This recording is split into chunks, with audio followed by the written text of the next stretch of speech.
آپ آپ کی لینگویج انگلش ہے، آپ کی ڈرافٹنگ انگلش کی ہے، آپ وکیل بغیر انگلش کے عادی ہیں، اپنے عدالتوں میں کمیونیکیشن پریزنٹیشن کرنی ہے.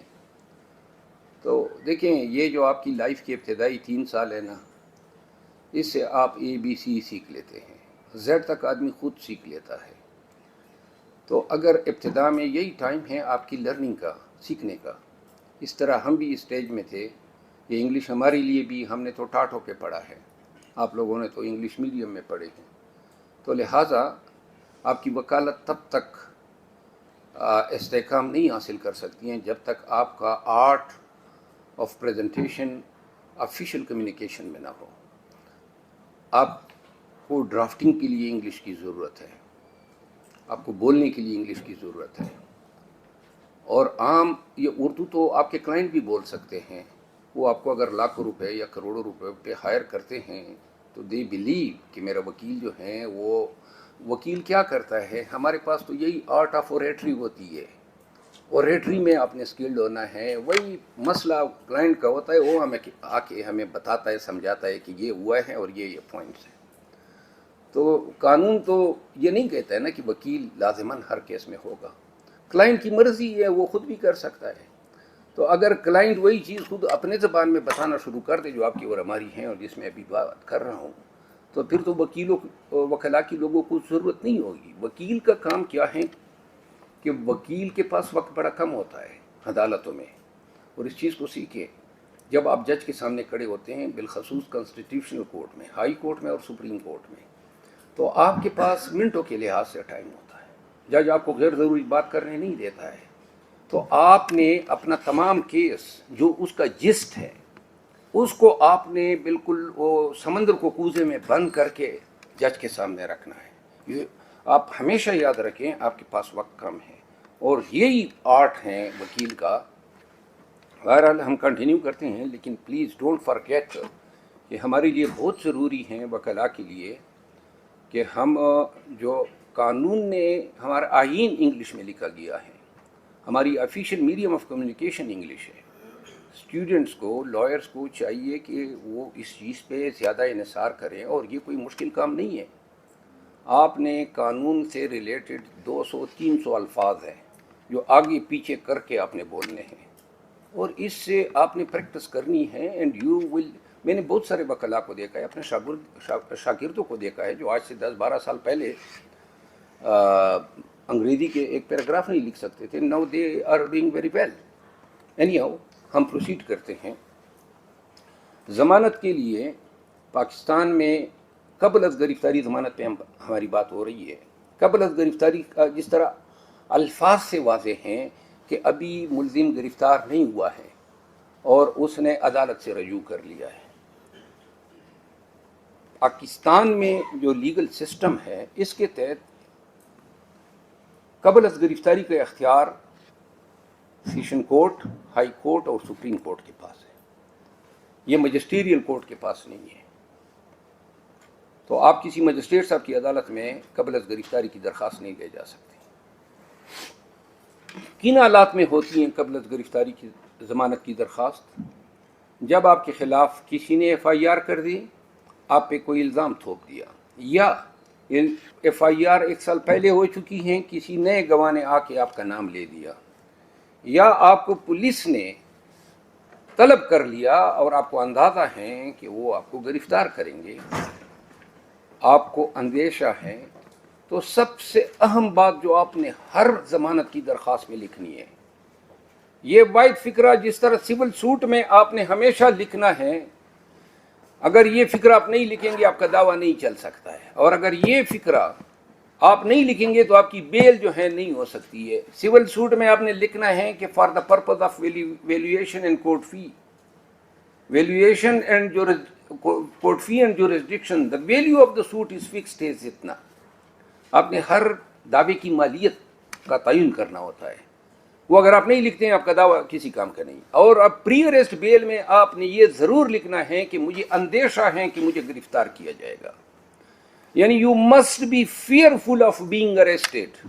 دیر must be certain tangible apprehensions in your mind وہ اپنے عدالت کو بتانے ہیں کہ میں اس اندیشے میں ہوں کہ یہ مجھے گرفتار کر لیں گے۔ اب ضمانت قبل از گرفتاری کے پیچھے کیا پرنسپلز ہیں؟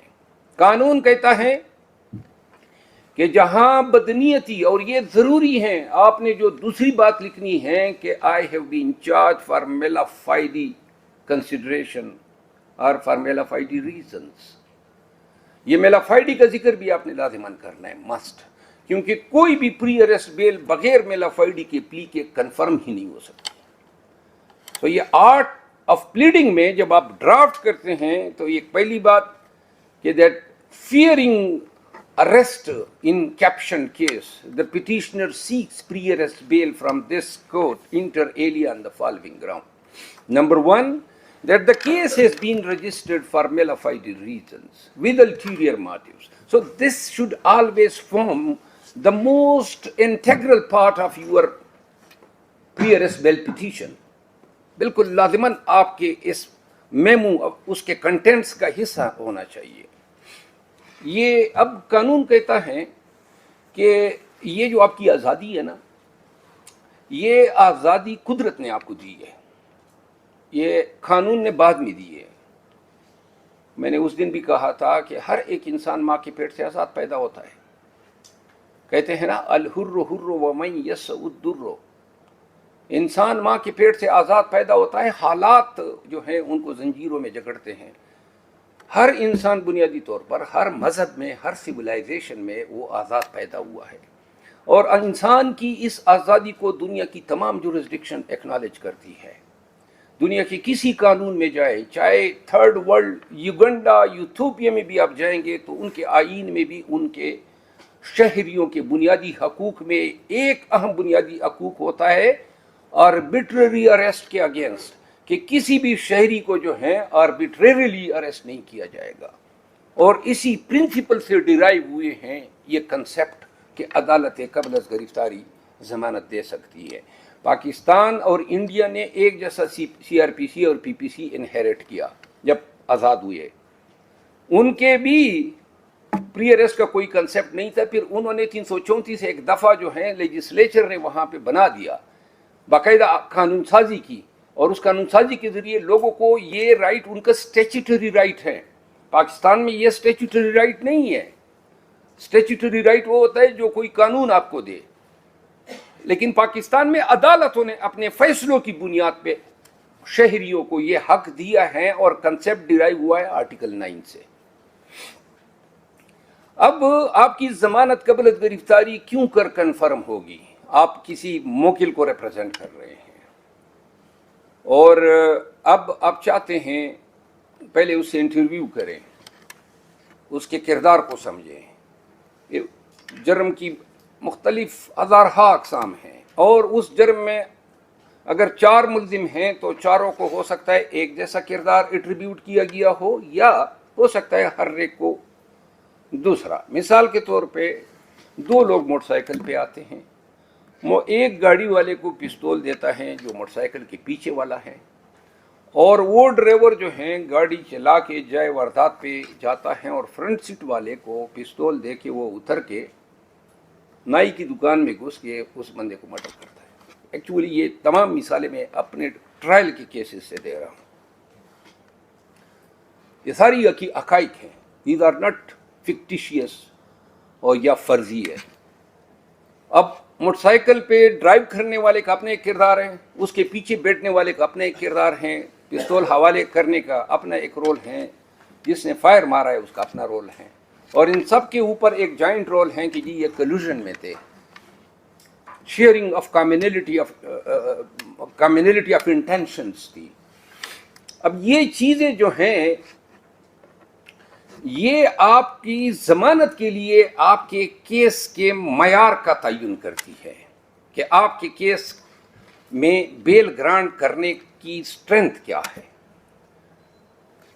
اب پری اریسٹ میں جب کوئی شخص کسی کو مرڈر کے لیے چارج کرتا ہے، یا چوری کے لیے چارج کرتا ہے، یا زیادتی کے لیے چارج کرتا ہے، رابری کے لیے چارج کرتا ہے، کچھ جرائم ایسے ہوتے ہیں جو آئی وٹنسز اکاؤنٹ پہ ڈیپینڈ کرتے ہیں، جس طرح مرڈر ہے۔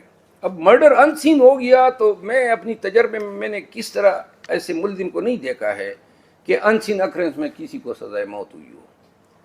جب آپ نے یہ لکھ دیا نا ایف آئی آر میں کہ میرا وہ فلاں رشتہ دار کی لاش مجھے اتنے بجے ملی تو بڑھ گیا کیس, ختم ہو گیا. یس ٹھیک ہے نا. آپ نے کیس, مجھے پتہ نہیں ہے آپ لوگ کس چیز پہ آنسر آئے ہیں, ہم تو پشتوں میں اپنی تشریح کرتے ہیں. اچھا سنیں نا جی, تھینک یو, آگے چلتے ہیں. کیس جب آپ دیکھیے, ابھی ہم ایف آئی آرز بھی ہم بناتے ہیں, کلائنٹ آتے ہیں ہمارے پاس کہ جی یہ میرے پیسے کھا گیا, چیک اس نے دیا ہے. تو بیسیکلی وہ میٹرک پاس تھانے دار ہوتا ہے جو ایف آئی آر لکھتا ہے, اور ہمیں آگے کی سوچ رکھنی ہوتی ہے کہ ہمارے کلائنٹ کے خلاف کاؤنٹر ورژن کیا آئے گا. تو اس کو ہم نے ایڈوانس میں پریمپٹ کرنا ہوتا ہے ایف آئی آر میں. مثال کے طور پہ 50 لاکھ روپے کا چیک ملا ہے آپ کے موکل کو, جس نے 12 لاکھ روپے اس میں دیے ہیں اور 38 لاکھ روپے آپ کی طرف واجب الادا ہے. اب اس چیک کی 50 لاکھ کی ایف آئی آر نہیں ہو سکتی ہے. اب لوگ کیا کرتے ہیں کہ وہ 12 لاکھ چھپا لیتے ہیں, وہ آگے سے باس کے دوران لے آتا ہے جی کہ اس نے تو ذکر ہی نہیں کیا یہ 12 لاکھ میں نے بینک کے ذریعے ان کو ادائیگی کی ہے. تو وکلا کو یہ تھانے دار ان چیزوں کو نہیں سمجھتا ہے. بہت سے اچھے تھانے دار بھی ہوتے ہیں, زندگی ان کی گزری ہوتی ہے, لیکن یہ جو دور کی سوچ ہوتی ہے یہ وکیل کی ہوتی ہے. اسی طرح بعض اوقات 302 میں بھی کلائنٹ کو بھی کر لیتے ہیں کہ جی یہ ہوا قبضے کی کیسز میں, اور ہزاروں انواع و اقسام ہیں جرائم کے. یہ بھی وکلا کے اب ایک فریضہ بنتا جا رہا ہے, how to write an F I are.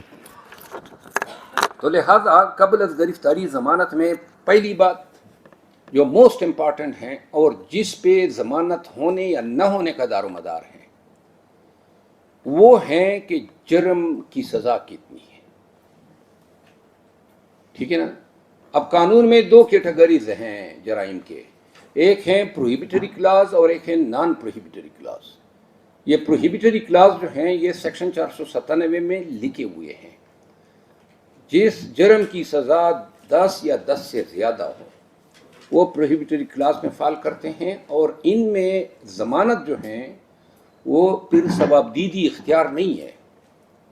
یہ پھر عدالت جو ہیں وے کرتی ہے, وزن کرتی ہے, تولتی ہے کہ کس کا پلڑا بھاری ہیں اور کیا پرابیبل ایویڈنس یا جو اس کی پرابیبل انوالومنٹ ہے وہ اس کو کرائم کے ساتھ کنیکٹ کرتی ہے یا نہیں کرتی. دس از دا bench mark, this is the yard stick. تو لہذا پہلا اہم جو آپ نے ایگزامن کرنا ہے, کوئی شخص 302 میں آیا, رابری میں آیا, فار دیٹ میٹر ہرٹ میں آیا, یعنی ہرٹ 337F6, آپ نے کسی کی پسلیاں ہی توڑ دی یا دان توڑ دیے. یہ ہرٹ میں دان توڑنے کی سزا, بندہ جو ہے 302 سے رہا ہو جاتا ہے, دان توڑنے والا جو ہے وہ رہا نہیں ہوتا ہے کیونکہ فسٹ ہوتے ہیں. بہرحال ہم زیادہ ٹیکنیکل ہو جائیں گے. تو لہذا سزا کس جرم کی کتنی ہے, that is the most relevant consideration, number 1. Number 2, F I R کے ہونے میں کتنی تاخیر ہوئی ہے. اگر وہ 7 دن پرانا عمل ہے اور 7 دن بعد اس کو یاد آ جاتا ہے کہ میں نے کہا ہے, تو یہ جو ڈیلے 1 گھنٹے کی کمپلیننٹ نے ایکسپلین کرنی ہوتی ہے, اس کا فائدہ ملزم کو ہوتا ہے. جی ڈاؤٹ فل تو بہت ساری چیزیں ہوتی ہیں نا. This is one of the ground you can say کہ it makes the F I R dubious. اب تاخیر کتنی ہوئی. نمبر 3, جب آپ کے پاس موکل آتا ہے نا, آپ پہ الزام لگا ہوتا ہے آپ کے موکل پہ کہ جناب اس نے یہ فراڈ کیا, اس نے یہ جرم کا ارتکاب کیا, موٹر سائیکل چینی یا موبائل چینا یا چیک دے کے غائب ہو گیا یا مجھ پہ دوسرے بندے کا پلاٹ بیچ دیا یا میرے گھر پہ قبضہ کر لیا، یا جو ہیں کسی کو ورغلایا، کسی کو بگا کے لے گیا، 9-2-11 ہو گیا. یہ ساری چیزیں اس کا ڈیفنس پلیٹ کرنے سے پہلے آپ نے اس کی سیر حاصر، آپ نے اس کو کراس ایگزامن کر کے اس کی انٹرویو کرنی ہے. آپ ان سے پوچھیں نا، اپنے پوچھنا ہے.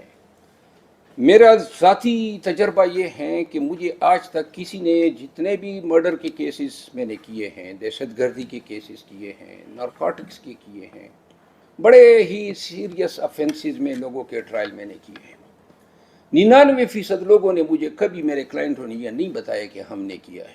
وہ جھوٹ بولتے ہیں ہمارے ساتھ.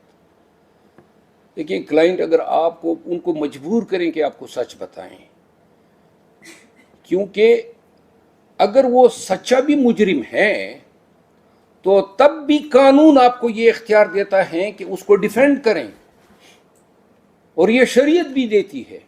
یہ نہیں ہے ہمارے پیشے کے اوپر ایک الزام یہ بھی لگتا ہے کہ جناب مجرموں کی وکالت کرتے ہیں.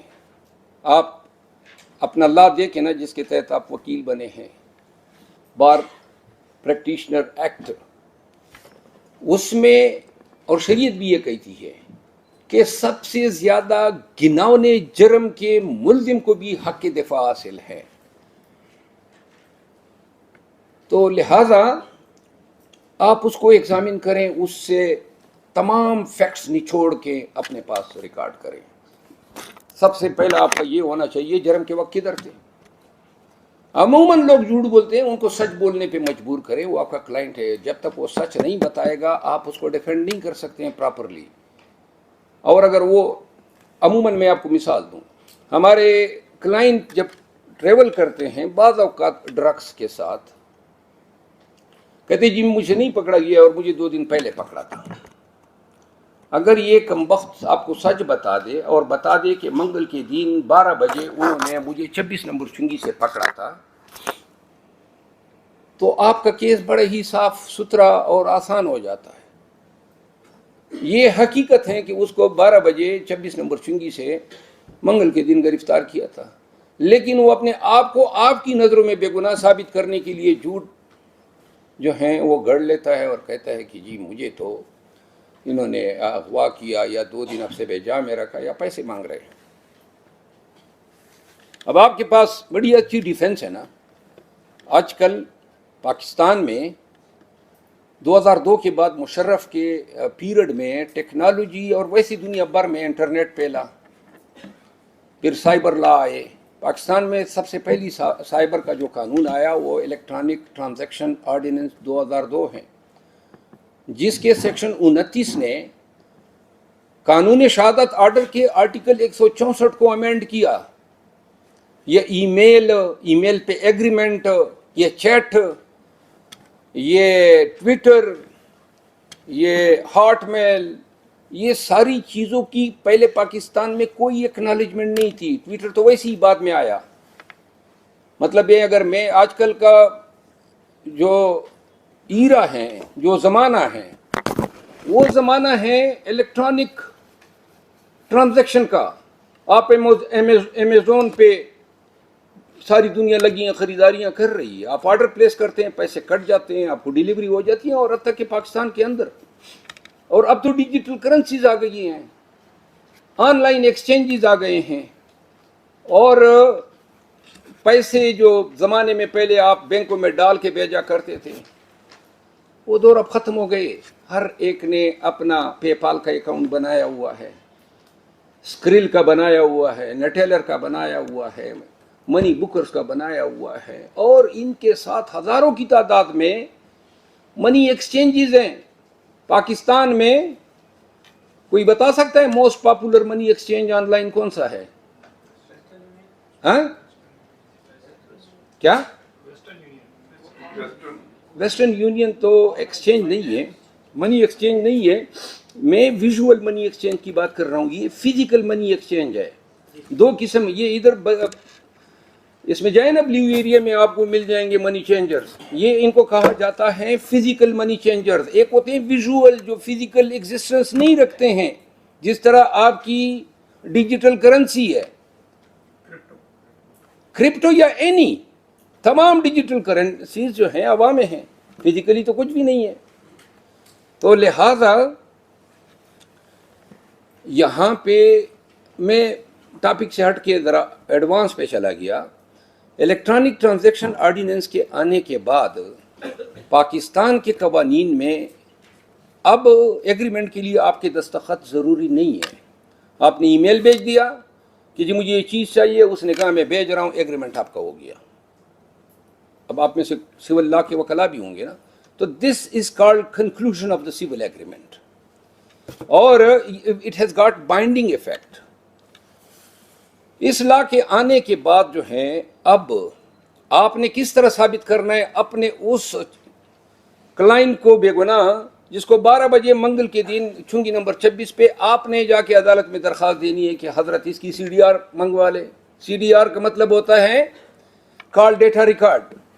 جو آپ کا موبائل ہے وہ آپ کی بیسیکلی ایک آپ کا ہمزاد ہے. یہ بتاتا ہے آپ کب کہاں کس سے بات کر رہے ہیں، کدھر جا رہے ہو کدھر آ رہے ہو. آپ کی لوکیشن بھی ریکارڈ کر رہا ہے.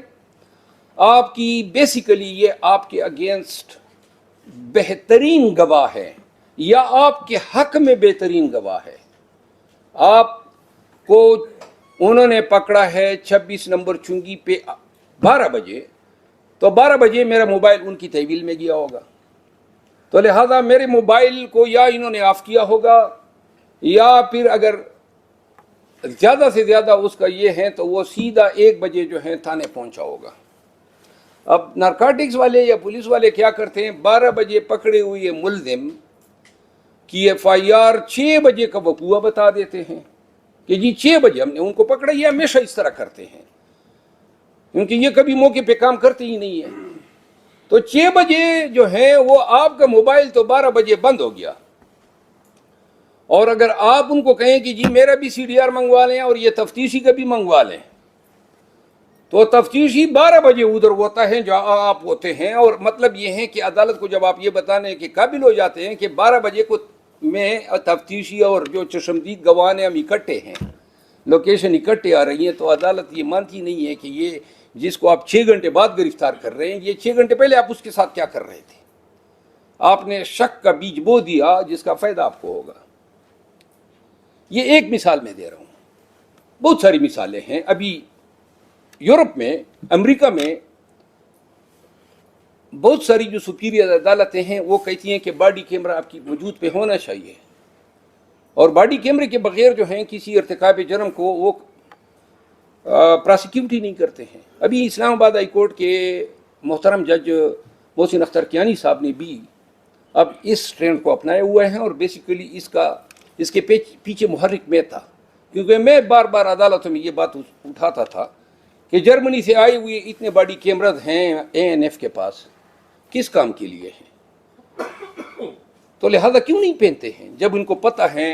دیکھیں یہاں پہ پاکستان میں آدھی پراسیکیوشن مخبر کی اطلاع پہ ہوتی ہے.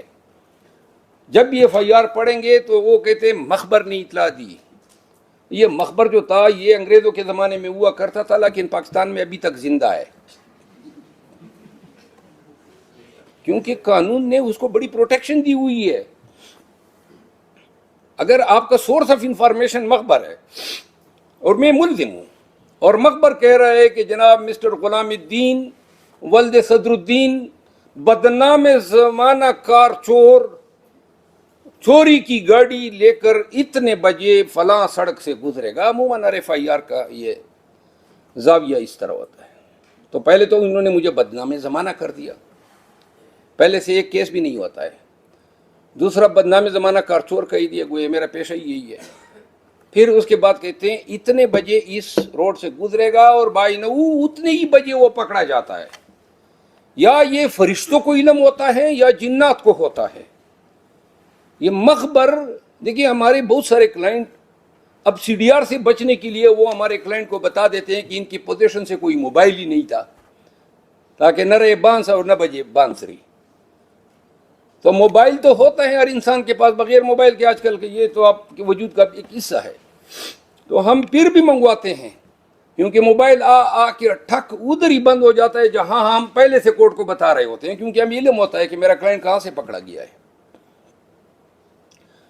ہم ذرا چلے گئے اپریسیشن آف لا میں. تو ہم واپس آ جاتے ہیں پری اریسٹ بیل میں.